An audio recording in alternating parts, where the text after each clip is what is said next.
In the dawning years of the Italian Renaissance, a restless genius named Leonardo da Vinci filled countless pages with sketches that seemed to belong to a future he could only imagine. Among them, the Ornithopter stands out, a machine designed to propel a human into the skies by flapping wings like a great bird.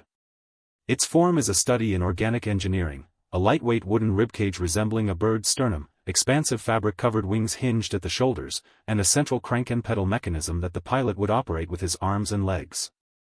Leonardo's meticulous hatching reveals slender spars that curve deliberately, suggesting flexibility and torsional strength, while inked annotations outline leather strap bindings and a harness to keep the flyer aligned with the wing's motion.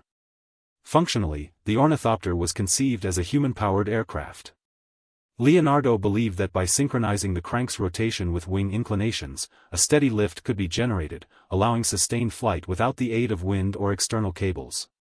He calculated the necessary wing surface area, the rhythm of strokes, and even the ideal weight of the pilot, using the limited aerodynamic knowledge of his era. In modern terms, the design parallels the principles behind powered hang gliders and today's flapping-wing drones, yet its reliance on raw muscular power rendered it unbuildable until materials like carbon fiber and lightweight composites emerged half a millennium later. Aesthetically, the sketch is pure Renaissance marvel. Rendered on yellowed parchment with fine-tipped ink, the drawing balances scientific precision and artistic flourish. Cross-hatching creates depth, while flowing line work conveys motion. Wings mid-beat seem to vibrate across the page. Leonardo's marginal notes, written in his characteristic mirror script, add a cryptic poetry that invites viewers to contemplate humanity's yearning to transcend gravity.